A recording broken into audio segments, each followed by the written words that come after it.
evening, Book War followers. We are back. It has been a minute. Oh, my hair's being super weird tonight, but that's okay. It's just going to probably be what it's going to be. We'll wait here for a minute till Hattie gets on. Maybe pull this a little bit closer.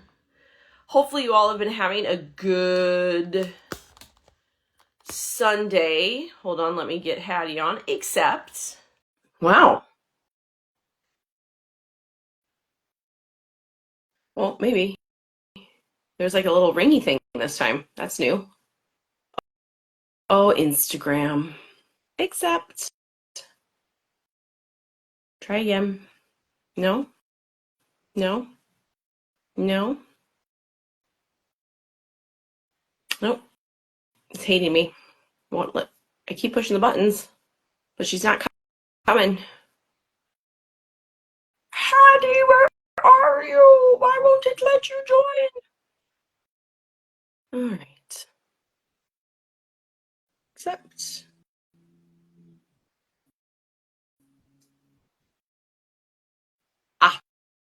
Maybe she's here. She's there, but she's not here.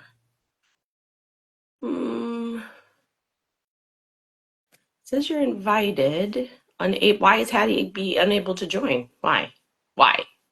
Why Instagram?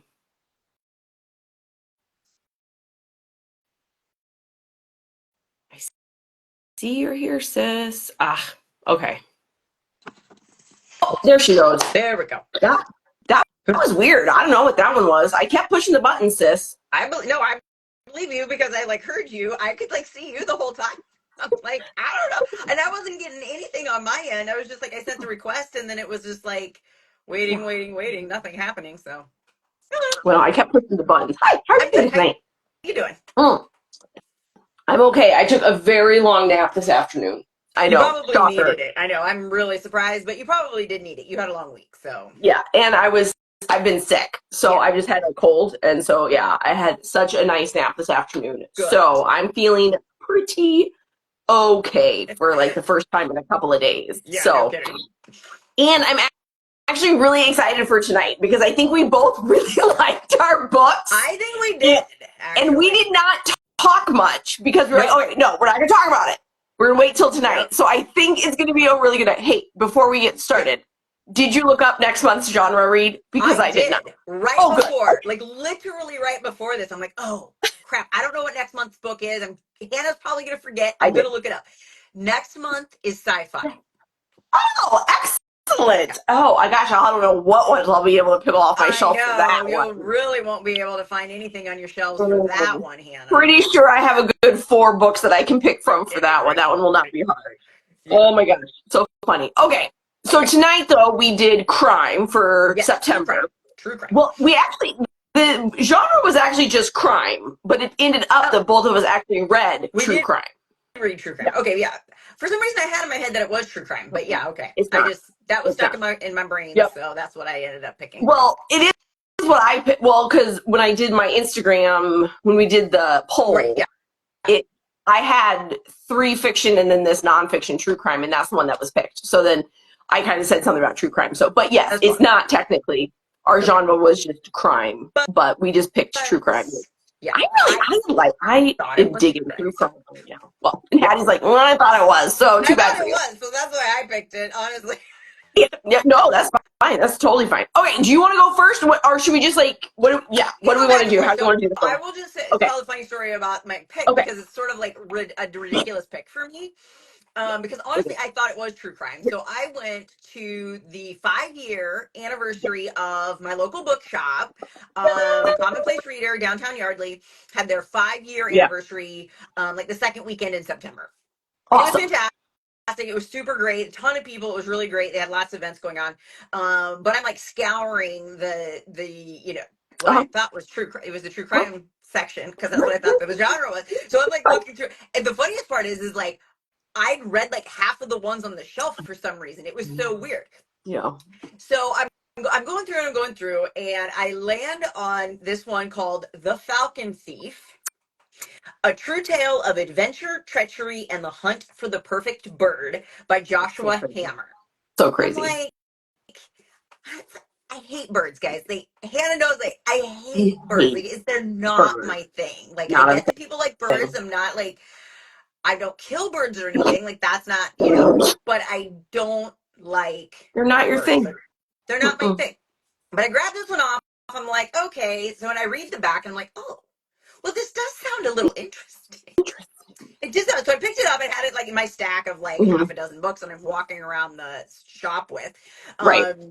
And I stopped to talk to the owner, my friend Right. Liz, who owns the shop. And so we were chit chatting, and I was telling her, our genre read. She watches us sometimes on our BiblioTalks. And so, Liz, if you're here, and so I was telling her that this month was true crime because I thought it was true crime. And I was like, and I picked up this book. And I'm like, I don't know. She's like, oh no, that's a good one. She had read it. And she's like, no, it's good. I'm like, okay, sold. Okay. Liz says it's good. I'll get it. So I got this book. It's about birds. It's about wildlife in general, but like the guy that it focuses on is basically he steals like endangered species. That's crazy. Birds. Eggs. That's crazy. He's completely nuts, by the way. Like the guy is just he's nuts. Yeah. I mean, he gets caught and jailed several times and he can't stop. It's like for him, I honestly think it's like an obsession. It's like a compulsion. Yeah, that's what I was looking for. Thank you. A compulsion. Like he can't stop doing it. Wow. Yeah. So anyway, I'll go more into it, but I just wanted to tell like the hilarious story about like how I ended up reading a bird book. Yeah, that is unique. Yeah, for sure. And it's a really interesting story. I do have to say, like, I am not mad that I picked this up at all. It was really a good story, and I will definitely put it on my shelf for you, Hannah, because yeah. No, I want to read that. I'm like, so this is the thing that's happened for me is I hit my 40s apparently, and like true crime is becoming a thing that I actually really like. So I don't know what it is about the 40s, but because I picked up In Cold Blood a couple years ago now, and I read it, and I was like, because I knew it was kind of like a classic, right? Like everybody's heard of In Cold Blood. I didn't really know what it was about, but I read it, and I was like, oh my god, you really liked this book. I liked it, yeah. I really liked that book, and then I read In the Garden of Good and Evil, which is also a true crime about I want to say Savannah, Georgia, but now I'm like second guessing myself somewhere in the South. Sure, I'm not familiar, so I can't help you. And anyway, and so I've actually, so those are kind of like these two classic true crime kind of pieces, and then I've just like kind of picked up other stuff here and there, and I had picked this one up called I'll Be Gone in the Dark by Michelle McNamara, and one woman's obsessive search for the Golden State Killer, and I just picked it up at like I think the half price books. And so when I was going through my bookshelf, I put it on as I put it with 3 other crime novels. Yeah. And this was the one that got picked. And so this is what's so interesting about this. Hattie, do you know who Patton Oswalt is? I don't think so. Okay. So I'm trying to think about how you would maybe know. Patton Oswalt is an actor. Okay. He's a short comedian. And you would know him if you saw him. Okay. I'm pretty sure he was in like The Big Bang Theory. I think he made a special appearance in The Big Bang Theory. He's a D&Der in the Hollywood Dungeon and Dragon world thing. Anyway, but this is his wife, who suddenly died unexpectedly at it was very unexpected. It was a complication of she had an undiagnosed heart issue, and with the medication she was taking, her heart stopped. And one night in her sleep. And so it's just like this really interesting, it's like this story of her, and she wrote most of this book, but it's actually published posthumously. Did I say that right? Yeah. And it finished by these other 2 gentlemen who had been working with her about finding the Golden State Killer. Yeah. And this Golden State Killer, she coined him the Golden State Killer because he started as a rapist. And so this was between like the late 1970s, early 1980s in Northern California, and then moved south and started actually murdering people in couples. Yeah. And like, it's like, and he never been caught. And like, people don't know the story. I'm like, I never heard of this. Like, this isn't but he was incredibly prolific. And spoiler, because it's on the back, Okay, Spoiler it's because not a spoiler. If it's on the back of the book, then it's not a spoiler. It helped. Well, I don't know if it helped, but it did. It was part of the zeitgeist when the Golden State Killer was actually found and convicted and is in jail now. So anyway, it was really good. I really liked it. Yeah. I did tell Lionel he had to lock the doors and all the windows for a couple of nights. I'm not joking. I believe it. I do. I don't know. It's a weird. I think the thing I like the most about true crime, though, is that I know what happens. Yeah. I like knowing the ending. The ending. I like knowing what happens, even though I don't know how we get there or I don't know all the twists and turns, but I I don't think I like that feeling of like, I don't think I like that feeling. I don't know why, but it's just like not interesting to me. I'm kind of like, right. Yeah. But when I know what happens, then I'm like, how do we get there? Yeah, how do you get there? Yeah, like that part's interesting. Like the journey is interesting. The destination, it is what it is. Yeah. Yeah. Like, and I remember the movie Argo, which is so good. Oh my gosh, so good. And I remember thinking, I know what happens. Why am I so anxious? Why am I like clutching? Like at the end of that, I swear I just needed like a shot of whiskey at the end of that movie. Yeah. It's like, oh my God, it was so intense. But like, I know what happens because it's true. Yeah. And I know the end of the story, but like, and I think there is something for me about like storytelling that if it's so good, that in the midst of actually knowing the story, I want to understand. Mm-hmm. I think, I don't know, there is something for me about that that's really fascinating, and I am finding that in true crime right now. So, yeah. You're like loving that. I am. Yeah. And like, seriously though, I am also like, if you have true crime, if anybody has true crime out there that they love and would recommend, definitely let me know. And I have found out, I didn't know this, but a lot of people have heard about this because she did because I'm not in the true crime world. There's lots of podcasts. I know everybody tells me podcasts. I don't know podcasts. I'm not a podcast person, but she was on a podcast about true crime. So then people heard her there.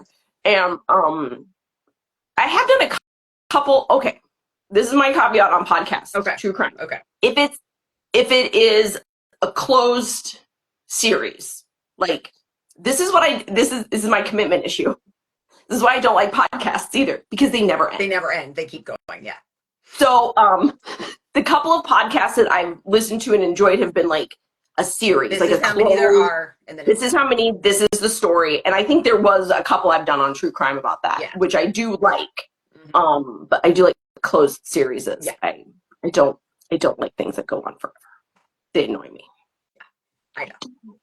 Okay, so tell me more about your book. So I'll give you sort of the rundown. Okay, so the guy who wrote this book, he's basically like an investigative reporter kind of person, right? Okay. Like that's like what he sort of does. So he like literally spent years. I think he said he started in 2017, like tracking down this guy's story, and this was published in 2020. Oh wow, yeah. Right. But like it really tells this guy's story from like when he was a kid. Wow. Let's see if I can even remember the poor guy's name. Jeffrey Lendrum. Lendrum. Jeffrey Lendrum. And he was actually he wasn't from South Africa. He's from Rhodesia, which is now Zimbabwe, I think. But it was called Rhodesia when he was when he lived there as a kid. But anyway, that's where he's from. And he basically kind of like started this sort of like obsession with kind of like wildlife and whatnot, like when he was a kid, because they lived in an area where there were like national parks, right? So he could like go to the national parks, and he did go to national parks, and there's tons of wildlife, but they even early on, when he was a kid in I don't know, the 60s, probably 60s, that he was a kid, they already had like protected species and stuff, right? So it started like pretty early where like this kid knew that he was like stealing eggs and shouldn't be doing it, but he did it anyway. And then he and his dad got hooked up with like the ornithology people in the area who were doing some studies and and so like they became like these trusted people for this ornithology society, and they basically just completely took advantage of that trust and like ruined the study I mean, and this was over years and years and Right, years, right, right? right. And because these studies and they last years, Right. they're following and tracking the bird populations, Right. For decades, really. Right. And so like over this span of probably over a decade, they were these trusted people in this ornithology group that were conducting these, official studies, but they were like stealing eggs, and like screwing up the nests and like all kinds of shit. And like it like started with this guy when he was a kid, Yeah. and like he could not stop. I think he got caught 3 times. I think he was imprisoned twice. Wow. Of those 3 times. And we're talking like crazy stuff too. This isn't just like he's like repelling, okay? Because these nests are like way like in places that are like not accessible to humans. Right. Yeah.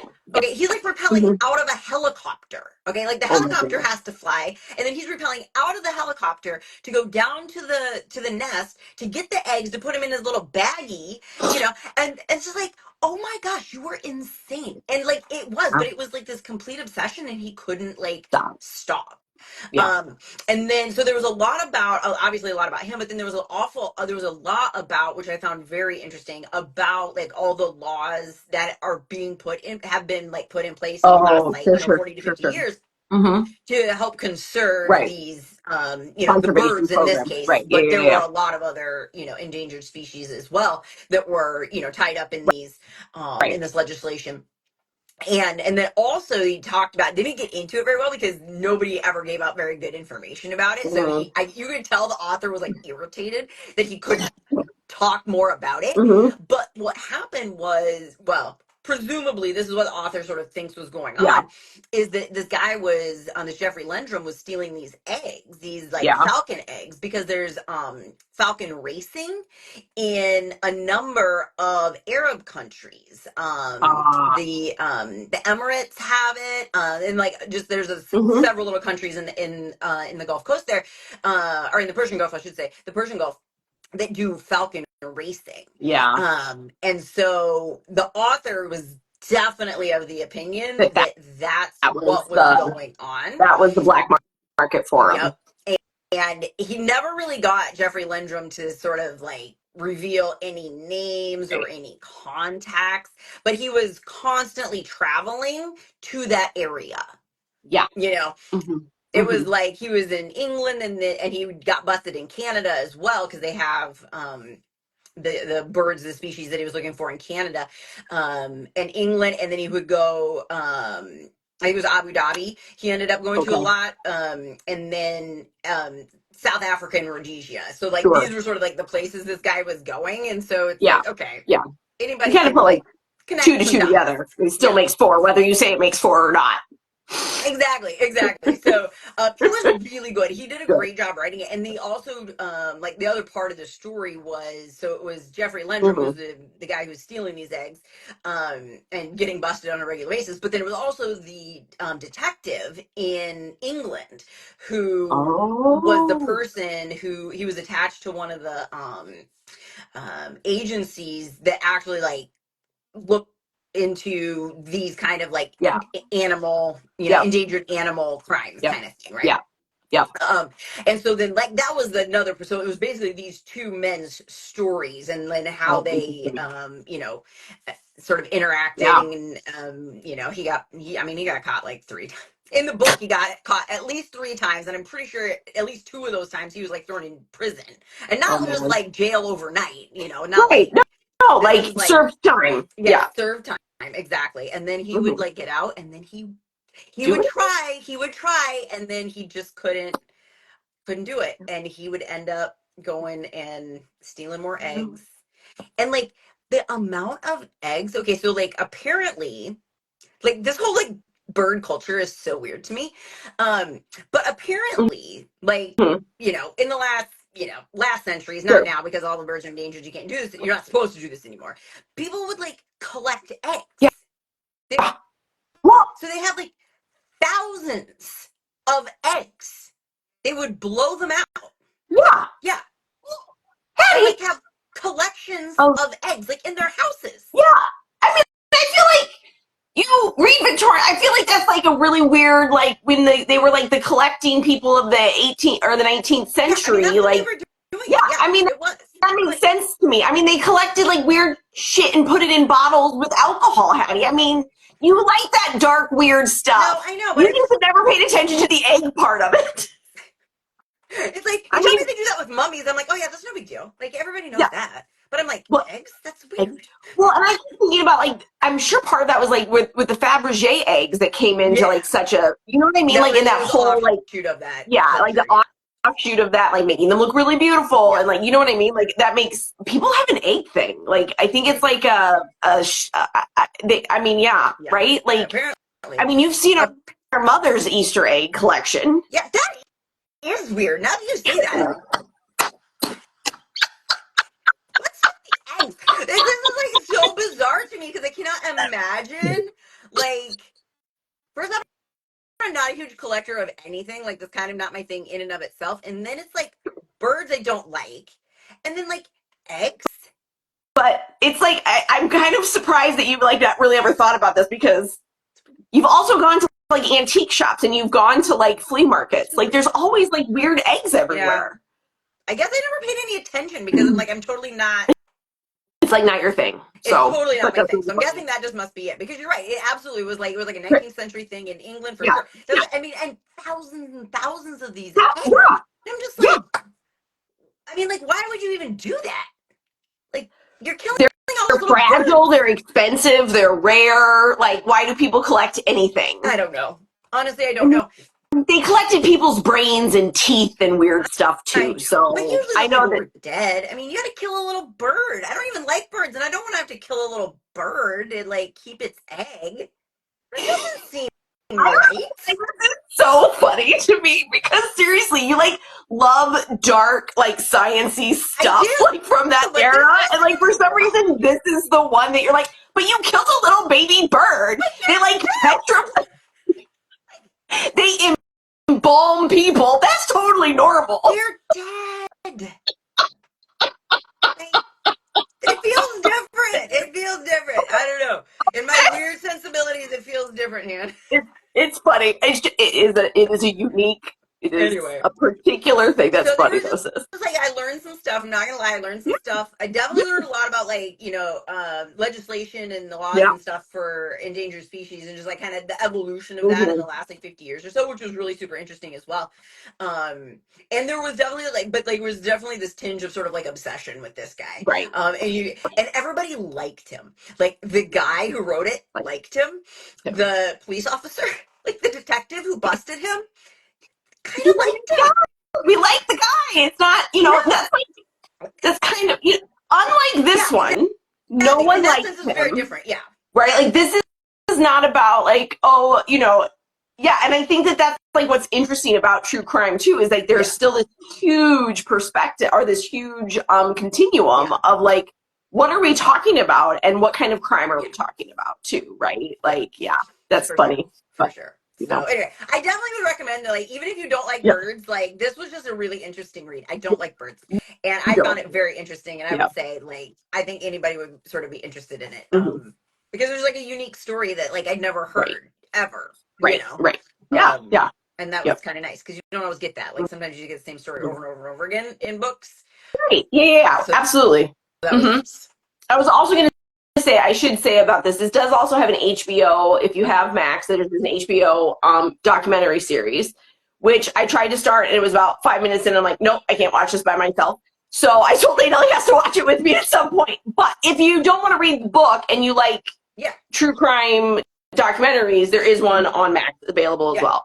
And the book, and I think I'm sure that the documentary will do this too, like, it is interwoven with her life. Like, the way she writes it is kind of that, like, she's actually writing about her own obsession with why this is, like, why she cares so much about this and what she's getting into, and her detective skills and her kind of love of the detectives that have worked on this. And it is just a really, like, it's such a far-reaching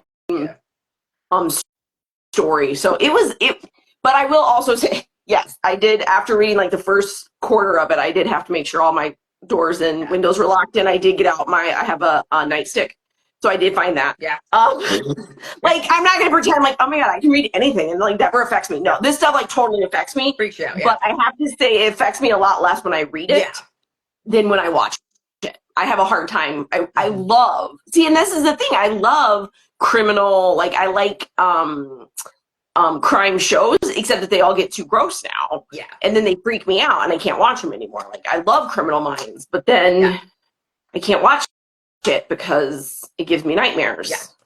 And I'm really well, we had to stop watching Criminal Minds. We loved Criminal Minds, but I know, this was years ago, so like much. when it was brand new, because we lived in the house in Keene. I know. I mean, outside of Keene, so in much. Richmond, in the country, and we were like out in the middle of I know. nowhere, and like nobody would have heard us screaming. No. And we really liked that show, and we watched the first couple seasons, and then it was like, oh my God, I'm like starting to like freak out all the time. Like we had to stop watching it. Yep. So we did too. I had to too. Like it was, I think there's a couple it was after we moved. It was us too when we moved to the house. When we lived in an apartment, for some reason it felt fine. I could do it. Yeah. And it was still like scary, but I could be okay. But as soon as we moved to that house in St. Paul, it was like, I can't watch that show anymore. Can't do it. But I do think like that is also why the true crime stuff, I do like it a little bit because it gets into that psychological piece of it that I find fascinating. Mm-hmm. Maybe we shouldn't. But I don't know. I think the human mind is fascinating in its good parts and its disgusting parts. You know, there's something that's just fascinating. We can't really deny that there's like nastiness about humanity, right? Like, and to deny it is actually like doing everyone a disservice. You know? And there is something like just like you want to understand the macabre sometimes. So I love the macabre, so I'm I did want to share this other one though. I haven't read it yet. This was the other one I picked up on the same day that I was down at the bookshop. This was Douglas Preston. Which, did you read The Lost City of the Monkey God? Or did I read The Lost City of the Monkey God? You read that one, and I read the David Grann, which I also read. But this is not David Grann, but similar like kind of stuff. Douglas Preston, he wrote Lost City of the Monkey God, which I did read, which is very good. But this one is called The Lost Tomb and Other Real Life Stories of Bones, Burials, and Murder. So this one I picked up the same day as kind of a true crime, and then I was going to pick between them, and I went with the bird one. But this one's sort of, it's a bunch of different sort of like crimes or like weird mystery happenings, but like throughout the centuries, right? So like historical ones, not just like one thing that happened at one time. So this was just the other one that I picked up. I think the chapter names kind of, oh, no, maybe not. Okay. I thought maybe the chapter names kind of said what they were. But the mystery of Oak Island, the mystery of Sandia Cave, the mystery of Hell Creek, the Clovis Point Con, Trial by Fury. Anyway, so it's Skeletons in the Closet, Cannibals of the Canyon, The Lost Tomb. You know, so those are like the chapter names. Yeah. So I think each chapter is like a separate little, that sounds interesting, sort of mystery historical one, which I thought sounded super interesting. So I am going to read this. Yeah, you read that and then let me know. Yeah, I will. And just in case anybody missed it, because I said it kind of fast, it's Douglas Preston, The Lost Tomb, and Other Real Life Stories of Bones, Burials, and Murder. So cool. I'm definitely gonna read this. This feels very like fall-y to me too, because it's all like crimey stuff. So, and I thought I grabbed the book, my book that I was currently reading, and I grabbed instead the book for book club. But the book I'm currently reading is which fits back with Hattie's theme of birds. It's A Better Living Through Birding by Christian Cooper, which I might make Hattie read. Just out of your spite. I get stuck reading all this bird crap now. I know, but it is really interesting. Memoirs take me a while sometimes. Like they're just like not a book that I'm like, I'm going to pick this up. I don't know. But anyway, I'm kind of in the middle of it still. But Christian Cooper was the black man who got, I use this as a verb now, white woman in Central Park when he was birding in 2020. Yeah, I think they call it Karen. Just so you know. Oh, Karen. I really like seeing somebody like use it that way for this particular situation with this guy. He got Karen. But anyway, and I don't know Hattie, if you know this, but he actually got he got an Emmy last year for his. You told me this. I think you told me this. Yeah, he got an Emmy for his documentary series. I think it's Birding with Christian or something like that on Disney Plus. So, but he'd also had a book come out. That's kind of like a memoir. Actually, I didn't realize it was a memoir, but it is kind of a memoir of his life, and it's been really fascinating. And right now we're in his like kind of his spiritual awakening part, which is really kind of cool because I'm a nerd and I like people who like find the divine and the transcendent. And Yeah. he happens to do it through birding. Hattie, you'll be okay. But surprisingly enough, like as much as it is about birding and like how that is for him, it's not about birding, right? Like it's really about him and his making life, how we make meaning out of life. So exactly. I would highly recommend it if anybody has thought about picking it up. I am enjoying it. So it's just taking me a while to get through it because memoirs are not my easiest. They're not the easiest for me. But have you started the one for book club yet, by the way? Oh, I'm like that far. Okay, you just started it. Okay. I just started it last night. I started I'm on page yesterday. 20. I might get 100 pages in. It's not bad. It's not bad. Mom did tell me today this was our mother's pick for our book club this year. She's not going to make it to book club. You think she's not going to make it to book club because she doesn't want to hear what everybody else thinks about her book? No, actually, I think she's actually pretty ticked off that she's not going to make it to book club. But one of her sister from Georgia is coming to visit. And so Mom and 3 of her sisters all are getting together on Thursday and Friday, which is book club day. And I was like, okay, no, Ma, you got to go do that. She's like, I know, but I'm not happy. She's like, not happy about missing book club. But I was like, no, Mother, that's important. You're right. You need to go to visit your sisters. Yeah. But she said that she read it again. She liked it again. Good. And it's totally like memoir-y, which is like neither mine or your genre. But I think the other people in our group will probably like it. Like, I think people will like it. Yeah. Well, my friend Lisa, thank God she told me this on Saturday. We went for a walk and she's like, have you picked up the book yet for book club? I'm like, no, I haven't. I'll do it next week. And she's like, book club's next week. I'm like, dang it. How do you not ever know when book club is? I don't know. I don't know. I really don't. It's not that I don't think about it. I do. I swear I'm always a week behind or ahead. I don't know what I do wrong. I don't know. Tell the world that I send out really regular reminders. She does. It's not that. It's on my calendar. It's always on my calendar. I don't know why I either put in extra weeks or I take weeks out. I can't. It's so weird, and it keeps happening this year. Like, it happened like 3 months in a row, where it was either like you thought it was the next week, or you were literally sitting on the Zoom call a week ahead of time. I know, being like, "Where's Hattie? Like, she's never late. Like, what's happening? Right? It's the wrong." Exactly. But anyway, she said she's liking it. She just started. She's like, it's a little heavy. I go, oh, it's heavy. Yeah. What's it about? Oh no, yeah, it's heavy. She's like, yeah. It's about a cancer survivor. I'm like, oh, yeah. I don't know what I thought it was about, but it wasn't. Yeah. It's intense, like, for sure, because that's exactly what it is. It's this, this woman who got diagnosed with cancer when she was 23, and it was like deadly lethal kind of cancer. And basically, from what Mom's told me, I'm only 100 pages in, but what Mom's told me, it's also a lot about not just her journey with cancer, but like she thought she was going to die, and then she doesn't. Right. And then she doesn't. And so, like, that's the whole thing, right? Figuring that out, sort of like, oh, okay, I guess I'm not dead. I'm not dying. I have actually life to live, and like, how do I do that now? I think, which is, it's got the subtitles, A Memoir of a Life Interrupted. I just have it sitting right here. And I think that's sort of like that interruption, right? Right. Like, this interruption is this huge, like, cancer catastrophe. Right. And then it's like, wait, but now, okay, I'm going to live through still it. Here. Now what? Right. Yeah. So anyway, yes, it is tomorrow. I am Sabbathing, and I told Lainell I'm going to do like 90 minutes of reading and then house stuff throughout the day. That's my job tomorrow. That's your job tomorrow. Read and like laundry. We need laundry done. I need to clean up some stuff downstairs. He's on a kick. So we got a dumpster, and so now he's got 10 days to do all these projects, and so he's so stinking happy though, Hattie. I have to tell you. He's so happy. He rented a skid loader. He had to get he rented a trailer to carry the skid loader. He's so happy. He's just he's loving on this. Okay, so what are these projects? I'm just curious what projects we're doing. Sure. Yeah. So the big project, like what started it, was the new shed. So we have a shed outside, and and it needed to be torn down, and we need to put a new one, but we still need a shed. So he was gonna just put a new shed next to the old shed, but then he's like, I don't want to do that because the space isn't the right space. I want it where it is. And so I'm like, well, if you do it before the winter, like, you can move all the stuff into our garage. I can park outside until winter starts. Winter, next week. you know. Yeah. Shut up. Keep it to yourself. So he has started. And so we had to have the dumpster though because he pulled the whole thing down in a day. Good. He had it all down yesterday. He can be very helpful and efficient. Yeah. Like once he's decided to do a thing, like it's done. Yep. Sometimes it's pulling teeth to get him started, but once he gets started, Yep.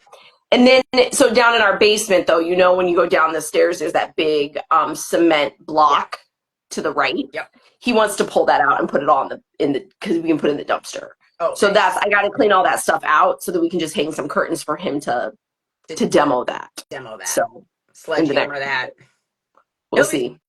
So yeah, he is just like a pig in mud though. Okay, so excited. That's great. I went outside and he had gotten one of our neighbors, a gentleman from a couple streets over, had come by and was chatting with him, and he was talking and actually not. I was like, oh God, I have to go save him because my husband's a big introvert. He does not love people. It's fine. He was fine. They were talking about he was excited tools that guy has, and that guy's like, just call me. Here's my card. Retired. He's an old man retired. He's like, here's my card. Just call me. You can borrow any of my stuff. Let me know before you go pay money for something. Oh my goodness. What a sweetheart. I know. I was like, I'm going to do that when I'm old. I'm like, okay, honey. You do that. That was pretty great. So anyway, yeah. He's pretty happy. Yeah. So good. Oh, well. I keep telling him, you will ask me if you actually need help, right? He's like, oh, yeah, no, I will. He's like, but I don't need help. He's like, I got it covered. Fine. I'll go. All right. Do the laundry. Yeah. You sledgehammer or something. Yeah, exactly. Good on you. You don't want any part of that. You won't be able to move the next day. Well, and we've gotten better in our almost 20 years of marriage. We've gotten a lot better at projects together, but it's never the best idea. Me and George too. If we cannot. Yeah. We're not great. We've got, I mean, there was a couple close divorces from IKEA when we started, but we're past that part. But we also almost broke up because one time I left. I literally got in my car and left. It was actually for us. We were actually putting a bookshelf together for my friend Lisa and her new place, and he and I went over there to go put it together and to help her out. And oh my God, she was like, oh, I think I broke you guys up. We were so mad at each other about that stupid idea. Totally 100% believe it. I'm not kidding. George didn't even think I was going to come back. He's like, oh my God, she's gone. She's gone. She's not coming back. So I get it. I totally get it. Yeah. So, eventually you get a little bit better, but a little. You need to test those particular sometimes you just learn that okay, nope, that's just not a good idea. So we just won't do that. Yeah. So, anywho, okay. Do we have another one scheduled yet? Another BiblioTalk? We haven't scheduled our one for October yet. I don't think so. Okay. No. So we'll have to let everybody know about that one. Yeah, but I will get up a poll probably during that next week, sometime next week, for science fiction, you said. Sci-fi. Yep. Sci-fi. Yay. I'm excited. That is going to be fiction, though, because it's fiction. It says fiction. It's science fiction, so yeah. kind of by default. No science nonfiction for you, sis. Okay, I'll find something. I'm sure we have more than enough stuff in the house, but I'll probably get something from the library. Something that's interesting. I don't usually do sci-fi, pure sci-fi. I usually end up doing the fantasy stuff. If I go in that general direction, it's sci-fi fantasy, and I end on the fantasy part. Fantasy, yeah. So, yeah, I'll have to think about that. You can ask George. He might actually have a good idea. Yeah. For specifically science fiction. Mm-hmm. Would Silo fall into that? I was actually just thinking Wool. Yeah. Have you ever read Wool? Yes, I've read Wool. Yeah. That would be that kind of thing would fall into the sci-fi. Yeah. Because I have. It doesn't have to be space and aliens. Yeah. That's what people think, but science fiction doesn't have. Because or The Martian. Yeah. That would be exactly. That's what I was thinking. Because I know there's some other ones by Andy Weir that are really good that people really like too. Yeah. The Hail Mary Project. And what was I really like Artemis. Okay. Artemis is the one. My Andy Weir and the Audible is so good. Okay. I'm getting a lot of Audible time in because I'm driving to work 3 days a week, so I get a lot of Audible. I really like Artemis. It's about moon colony. It's a woman on the moon colony. So, and it's a lady protagonist, and it's very sciencey, and it's very Andy Weir. Yeah. And I like it. I like it a lot better than the Hail Mary Project. Yeah. But we may have one. George might have that one. Did you give that to him? Maybe. I may have, because I really like it. Yeah, that's what I'm like. I wonder if George actually has that. He might have it on his shelf. Yeah. It's kind of like a crime novel. It's actually got a mystery in it too. Like there's a death, and like there's a whole thing about like who done it. There's a who done it. The who done it. So, yeah, that sounds like totally something I would like. Actually, yeah. Actually, yeah, you would like. Yeah, and and the lady protagonist is she's like one of those people you just wish. Like, I wish I could be like her. Yeah, I'm not, but I wish I could. Yeah, yeah. She's one of those kind of women. So I like it. She's pretty good. Okay. She's pretty bad at it. So here you go. Sounds good. All right. So with that, we'll let you know. We'll let you know when we get our stuff sorted. When we decide to do another one. It's kind of how our fall is going, everyone. Yeah, so. It really is. It really is. That's life. Thanks for sticking with us if you did. And we enjoyed our true crime September. And we are looking forward to Sci-Fi October. Okay. Absolutely. All right, Chris. Yep. Anything else? Nope, I'm good. All right. Good night, and thank you all. Good night, everybody.